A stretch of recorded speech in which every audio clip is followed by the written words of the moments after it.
Hello बच्चों, let's see the question. The question said that a cross section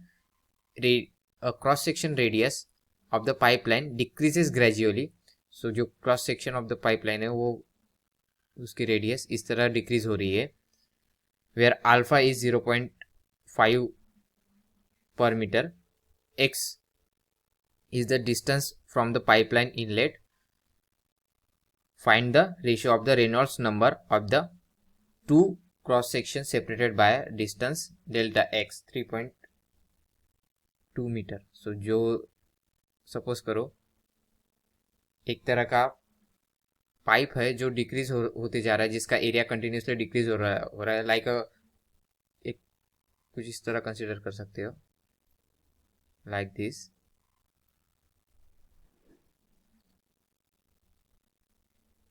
सो इसमें जो delta x part है, it means that suppose करो this part we have to calculate this is delta x.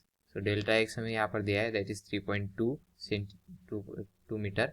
सो हमें Reynolds number find out करना है इन दोनों part के लिए. Ratio of the Reynolds number हमें फाइंड आउट करना है. Hence this problem is related to की concept Reynolds number.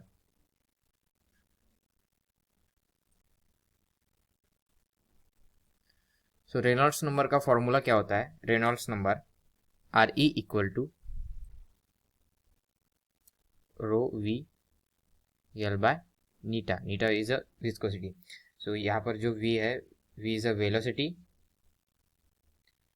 l is a characteristic length and n is a coefficient of viscosity. So in this case the circular cross section, यहाँ पर cross section जो pipeline की जो दिया हुआ है, सो उसका जो क्रॉस सेक्शन होगा वो सर्कुलर क्रॉस सेक्शन होगा. तो उसका डायमीटर सपोज d कंसिडर करते हैं and v will consider as a average velocity of flow of liquid. और यहाँ पर जो v है is a average velocity. Now suppose a यहाँ पर जो है this is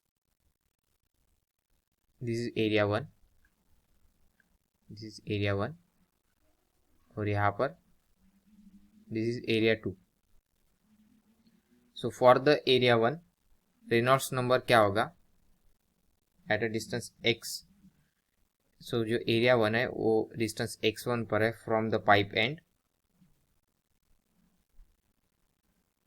so therefore Reynolds number वो कितना होगा from the x1 of the pipe end rho d1 into v1 upon eta. वहाँ पर वेलोसिटी v1 होगी. Similarly at the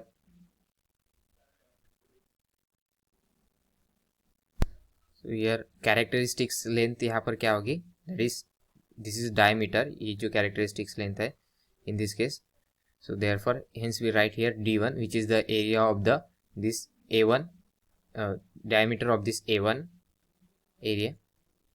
Now for the Reynolds number 2 means is area 2 का Reynolds number, that is rho d2. d2 is a characteristics length means the diameter of the area a2 into v2 means velocity divided by coefficient of viscosity जो कि constant रहेगा. So therefore यहाँ पर हमें इन दोनों Reynolds number का ratio ही निकालना है. So R e divided by R e two equal to क्या होगा, यहाँ पर रो और नीटा वो सेम ही रहेंगे क्योंकि यहाँ पर लिक्विड सेम ही है. So hence they will cancel out. So we will get here d1 v1 and d2 v2.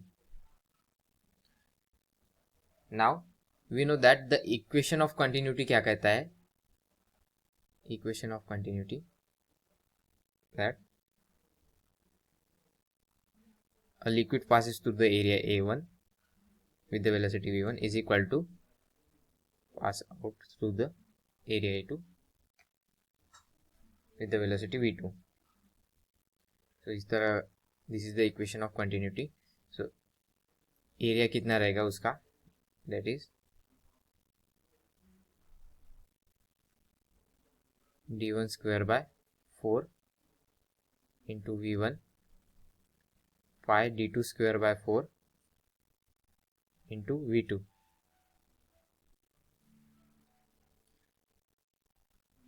सो यहाँ पर हम जो जो कैंसिल हो सकता है वो कैंसिल करेंगे. Pi by four will cancel out. So remaining one is d square v1 is equal to यहाँ पर d2 square into v2.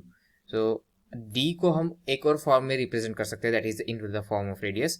d equal to 2r, so 2r1 d1 into v1, और इसको यहाँ पर भी 2r2 d2 v2 इस तरह हम लिख सकते हैं. So to get cancel, so we will get equation that is r1 d1 v1 equal to r2 d2 v2.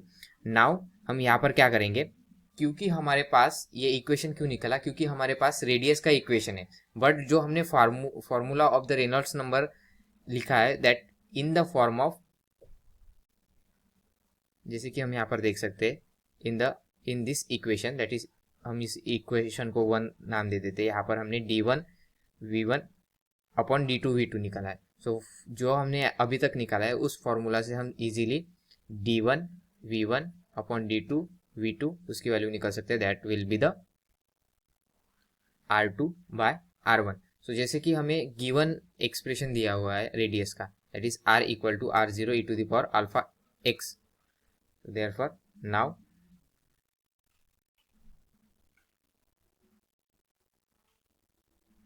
So therefore Reynolds number का re1 divided by re2 equal to क्या होगा, r2 divided by r1.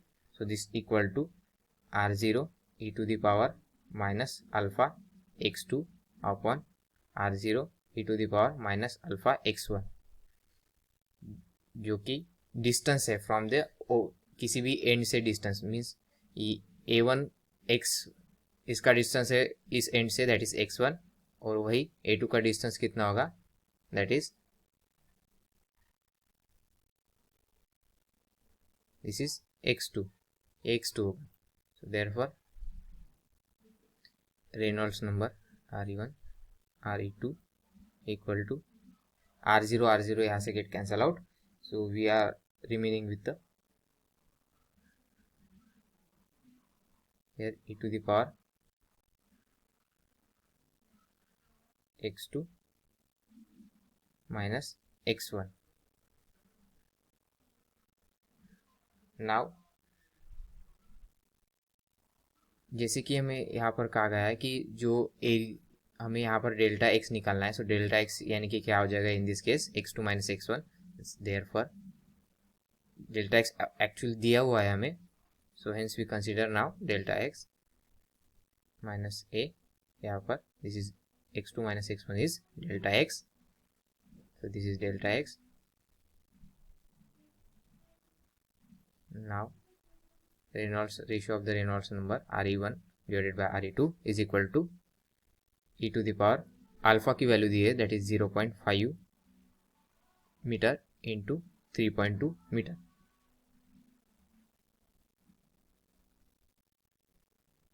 So this will become re1 divided by re2 equal to